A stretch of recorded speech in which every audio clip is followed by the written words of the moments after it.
Cut തിന്നുന്ന പാർട്ടികളാണ്. കേരള രാഷ്ട്രീയത്തിൽ ഒരു മാറ്റത്തിന്റെ അലയിലുണ്ടാക്കും എന്നുള്ള കാര്യത്തിൽ സംശയമില്ല. കേരളത്തിൽ വലിയ മാറ്റം ഉണ്ടാക്കും. അത് നമ്മുടെ സഖാവാണ്. പിണറായി വിജയൻ മാത്രമായിരിക്കും. നന്നായിട്ട് വിജയിക്കും. പെൻഷൻ കൂട്ടി തന്നത് എടുത്തത് എല്ലാം എന്നുള്ളത് നമുക്ക് വിശ്വാസമുണ്ട്. ഞാൻ ആദ്യമായിട്ടാണ് നമ്മുടെ ആരാധനെ പ്രധാനമന്ത്രി നേരിട്ട് കാണുന്നത്. പല പ്രാവശ്യം കാണുമെന്ന് ആഗ്രഹിച്ചിട്ടുണ്ട്, പക്ഷേ പറ്റിയില്ല. പക്ഷേ ഇന്ന് കണ്ടപ്പോൾ എനിക്ക് വളരെ സന്തോഷമായി. പുള്ളിക്കൊരു എന്തോ ഒരു ദൈവിക ശക്തിയുള്ളതുപോലെയാണ് തോന്നുന്നത്. പിന്നെ ഈ അദ്ദേഹത്തിൻ്റെ സന്ദർശനം വരും കേരള രാഷ്ട്രീയത്തിൽ ഒരു മാറ്റത്തിൻ്റെ അലയിലുണ്ടാക്കും എന്നുള്ള കാര്യത്തിൽ യാതൊരു സംശയമില്ല. കാരണം ഇവിടെ ഈ മണ്ഡലങ്ങളിൽ ആരൊക്കെയാണ് സാധ്യത കൂടുതൽ? നേമത്ത് പ്രത്യേകിച്ച് പറയണ്ട, രാജീവ് ചന്ദ്രശേഖരൻ ജയിക്കും. പിന്നെ ഈ വന്നിരിക്കുന്ന ആരും ക്ഷണിച്ചിട്ട് വന്നല്ലോ, സ്വയം വന്നതാണ്. പ്രധാനമന്ത്രിയെ കാണണമെന്ന് ആഗ്രഹം. അതുപോലെ കേരളത്തിൽ ഒരു മാറ്റം ഉണ്ടാവണമെന്ന് ആഗ്രഹത്തിൽ വരുന്ന ജനങ്ങളാണ്. അപ്പോൾ കേരളത്തിൽ തീർച്ചയായും ഒരു മാറ്റം ഉണ്ടാവും എന്നാണ് ഞങ്ങൾ വിശ്വസിക്കുന്നത്. മോദിയെ കണ്ടായിരുന്നോ? എന്ത് പറയുന്നു? ഭയങ്കര സന്തോഷമായി. ഭയങ്കര ഒരു വല്ലാത്തൊരു ഫീലായിരുന്നു. ഈ മോദിയുടെയും വരവ് തന്നെ നമ്മുടെ കേരളത്തിൽ വലിയ മാറ്റം ഉണ്ടാക്കും. തീർച്ചയായിട്ടും തിരുവനന്തപുരത്ത് നമുക്ക് 6 കൂടുതൽ സീറ്റ്. ഇതവണ UDF LDF അത് BJP? അത് നമ്മൾ പറഞ്ഞില്ല. നമ്മുടെ ഈ പ്രാവശ്യം നിയമസഭയിൽ നമ്മുടെ MLA മാരുണ്ടാവും, ഉറപ്പാണ്. എത്ര മണ്ഡലങ്ങൾ ഏകദേശം കിട്ടും? ഏകദേശം 6 മണ്ഡലത്തോളം നമ്മളുടെ പ്രതീക്ഷകളുണ്ട്. ഉറപ്പായിട്ടും കിട്ടും. ഉറപ്പായിട്ടും കേരളത്തിൽ മൊത്തത്തിൽ എടുക്കുകയാണെങ്കിൽ നമുക്ക് നമ്മളെ പ്രതീക്ഷിക്കാതെ, തിരുവനന്തപുരം കോർപ്പറേഷൻ പ്രതീക്ഷിക്കാതെ കിട്ടിയതുപോലെ അതേ ഫീൽഡിൽ നമുക്ക് നിയമസഭയിൽ സീറ്റ് കിട്ടും, ഉറപ്പാണ്. അറിയില്ലേ, നമ്മുടെ പ്രധാനമന്ത്രി ആവാസ് യോജന ജനങ്ങളിൽ എത്തിക്കാതെ ഫണ്ട് വകം മാറ്റി കൊണ്ടുപോയില്ലേ? അവിടെ നമുക്ക് പ്രതികരിക്കാൻ ആളില്ലാത്തത് കൊണ്ടല്ലേ. അതിന് പ്രതികരിക്കാൻ ആളുണ്ടാവും. തീർച്ചയായിട്ടും നമ്മുടെ MLA മാർ ഈ പ്രാവശ്യം നിയമസഭയിൽ ഉണ്ടാവും എന്നുള്ള കാര്യത്തിൽ തർക്കമില്ല. മോദിയെ കണ്ടായിരുന്നോ? കണ്ടു. എന്ത് തോന്നുന്നു? കൊള്ളാം, നന്നായിരിക്കും. അവിടെ വന്നത് കൊണ്ട് നമുക്ക് ഇഷ്ടമായി. കാണാൻ വന്നത് നമ്മളും കാണാൻ വന്നു. ഇത്തവണ BJPക്ക് എത്ര മണ്ഡലങ്ങൾ കിട്ടുമെന്ന് ഏകദേശം?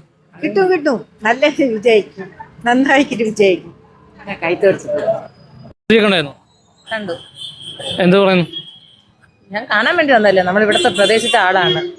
അതിനുവേണ്ടി മണ്ഡലത്തെ ഏത് രാഷ്ട്രീയ പാർട്ടി വരുമെന്നാണ്? നമ്മളെ LDF LDF-നെയാണ്. ഞങ്ങള് LDF പിന്തുണയ്ക്കുന്നവരാണ്.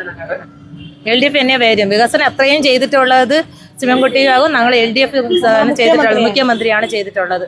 അപ്പൊ ഇനിയും വരുവാണെങ്കിൽ എത്ര പേര് ആരൊക്കെ ഇവിടെ വന്നാലും ഞങ്ങൾക്ക് ആഗ്രഹം ആരൊക്കെ വന്നാലും LDF വരുള്ളൂ. പാവപ്പെട്ട അമ്മച്ചിമാര് അപ്പൂപ്പന്മാര് LDF-ന്റെ പണം വാങ്ങിച്ചാണ് ജീവിക്കുന്നത്. വയസ്സായവര്. വിദ്യാഭ്യാസം, നല്ല വിദ്യാഭ്യാസമുണ്ട്.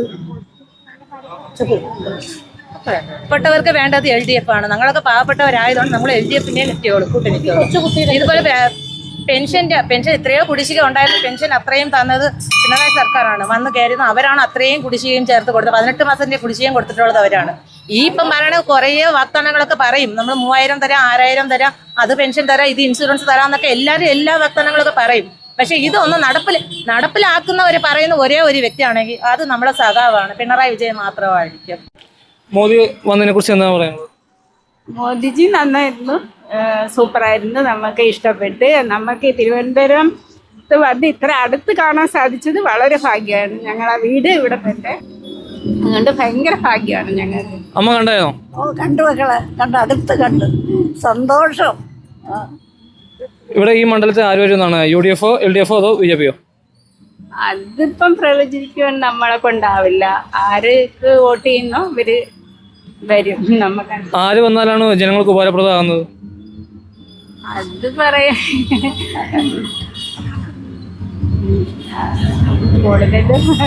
അമ്മയുടെ അഭിപ്രായത്തിലോ? വന്ന ആള് തന്നെ എന്ന് പറഞ്ഞാൽ നമ്മളൊക്കെ ഇരിക്കുന്നത് വോട്ടിട്ടത് നമുക്ക് പെൻഷൻ കൂട്ടി തന്നത് എടുത്തത് എല്ലാം എന്നുള്ളത് നമുക്ക് വിശ്വാസമുണ്ട്. പെൻഷനൊക്കെ എല്ലാം കൃത്യമായിട്ട് കിട്ടുന്നുണ്ടായിരുന്നു? പെൻഷൻ എല്ലാം കൃത്യമായിട്ട് കിട്ടുന്നുണ്ടായിരുന്നു? കിട്ടുന്നു. എല്ലാം കിട്ടുന്നു. 2000 വെച്ച് കിട്ടും മാസം. കേരളത്തില് ആര് ഭരണം പിടിക്കുന്നതാണ് ഏകദേശം? കേരളത്തിലല്ല, ഇന്ത്യ ഒട്ടും മോഡിയുടെ സഹജം തന്നെ ആണ്. മോഡി ഇല്ലെങ്കിൽ നാട് നന്നാകത്തില്ല. മറ്റു പാർട്ടികളൊക്കെ കട്ട് തിന്നുന്ന പാർട്ടികളാണ്. 5 രൂപ കിട്ടിയെങ്കിൽ 4.25 രൂപയും തിന്നും. 25 പൈസ തന്നെ നാടിന് വേണ്ടി ചിലവഴിക്കും. അങ്ങനത്തെ നാടാണ്. അതുകൊണ്ട് മോഡിയുടെ സരകം കംപ്ലീറ്റ് ഇന്ത്യ ഒട്ടും വേണം. എല്ലാ സ്റ്റേറ്റും അവർ ഭരിക്കണം. എന്നാലേ നാട് നന്നാകത്തുള്ളൂ. നമ്മളെ കണ്ട് എല്ലാ അമേരിക്ക റഷ്യ ഒക്കെ പേടിക്കുന്നു. കണ്ട, അമേരിക്ക പേടിക്കുന്നു, റഷ്യ പേടിക്കുന്നു. ഈറാൻ പേടിക്കുന്നു, രാജ്യം ഒട്ടും പേടിക്കുന്നു. 17 മുസ്ലിം രാജ്യങ്ങൾ മോഡിക്ക് അവാർഡ് കൊടുത്തിട്ടുണ്ട്. ഇതുപോലത്തെ ഒരു ദൈവം കിട്ടുമോ നാട്ടിൽ? കിട്ടത്തേ ഇല്ല. ഇന്ത്യയിൽ 60% യുവജനങ്ങളാണ്. അപ്പം തൊഴിലില്ലായ്മയെ കുറിച്ചും മറ്റുള്ളതിനെ കുറിച്ചും എന്താണ് പറയാനുള്ളത്? അവിടെ ഇന്ത്യയിൽ 60% യുവജനങ്ങളാണ്. അപ്പൊ ആ യുവജന ശക്തിയാണ് ഇന്ത്യ മുന്നോട്ട് നയിക്കുന്നത്. അപ്പം ഇവിടെ കേരളത്തിലും ഇന്ത്യയിലും വെച്ച് തൊഴിലില്ലായ്മ താരതമ്യം ചെയ്യുമ്പോഴത്തേക്ക് ഏതാണ് എന്ന് പറഞ്ഞാ എല്ലാത്തെയും മൈൻഡൊക്കെ ഇതാക്കി വാഷ് ചെയ്ത് വെച്ചിരിക്കുക. കട്ട് തിന്നവർ ഒരുപാടുണ്ട്. അവർക്ക് പൈസ കിട്ടിയില്ലെങ്കിൽ പാടാണ്. കട്ട് തിന്നനെ നോക്കത്തുള്ളൂ അവർ. അങ്ങനെയാണ് ആക്കി വെച്ചിരിക്കുന്നത്. കമ്മ്യൂണിസ്റ്റ്, കോൺഗ്രസ് മുസ്ലിമും ക്രിസ്ത്യാനിയിലും ചേർന്ന് അവർ ഭരിക്കുന്നു.